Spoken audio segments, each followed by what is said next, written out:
1967 பிறகு புரட்சித் தலைவர் எம்ஜிஆர் உயிரோடு இருக்கிற காலம் வரையிலும் திமுக ஆட்சிக்கு வந்தது கிடையாது. ஒரு சூட்சமம். எப்பொழுதுமே மக்கள் சக்தியோடு ஜெயித்தது கிடையாது. எப்பெல்லாம் சூழ்நிலைகள் தடுமாறுகிறதோ அப்பொழுதுதான் ஆட்சிக்கு வந்திருக்கிறது. எப்படி ஆட்சி மாற்றம் வரும் நீங்கள் கேட்கலாம். கூட்டணி பலமாக இருக்கிறது. அவர்கள் பக்கம் திருமாவளவன் இருக்கிறாரே, பெரிய கட்சி காங்கிரஸ் இருக்கிறதே, இன்னும் நிறைய கட்சிகள் எதிர்பார்த்துக் கொண்டிருக்கிறார்களே, கேட்கலாம். திராவிட முன்னேற்ற கழகம் என்னைக்கும் தொடர்ந்து ஆட்சியில் இருந்தது கிடையாது. 1967 உங்களுக்கெல்லாம் ஒன்று சொல்லிக்கொள்கிறேன். 1967 பிறகு புரட்சித் தலைவர் எம்ஜிஆர் உயிரோடு இருக்கிற காலம் வரையிலும் திமுக ஆட்சிக்கு வந்தது கிடையாது. ஒரு சூட்சமம். எப்பொழுதுமே மக்கள் சக்தியோடு ஜெயித்தது கிடையாது. எப்பெல்லாம் சூழ்நிலைகள் தடுமாறுகிறதோ அப்பொழுதுதான் ஆட்சிக்கு வந்திருக்கிறது. கடந்த 2020 கூட நாம் ஆட்சியை பிடித்திருக்க முடியும். ஆனாலும் சில சூழ்நிலைகள், காலங்கள் செய்யாததை கிரகங்கள் செய்யும் சொல்லுவாங்க. ஆனா கிரகம் அன்னைக்கு 2021 ஆண்டு முதலமைச்சராக ஸ்டாலினை பொறுப்பேற்க வைத்தது. அதே கிரகம் இன்னைக்கு மாறி உள்ளது.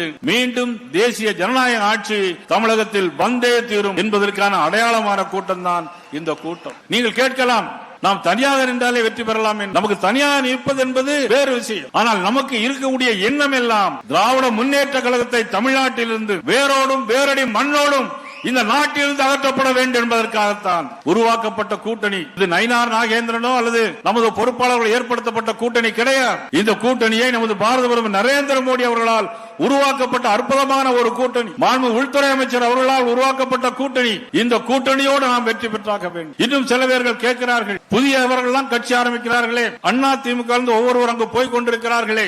நினைக்கலாம், நமக்கு அதை பற்றி கவலை கிடையாது. நமக்கு இருக்கிற குறிக்கோள், நம்மளுடைய எண்ணம், நம்முடைய செயல்பாடு. நமது மதிப்புக்குரிய பாண்டாஜி சொன்னார்களே, வர இருக்கிற 100 நாட்கள் சபரிமலைக்கு விரதம் இருப்பது போல் இருந்து நாம் பணியாற்ற வேண்டும்.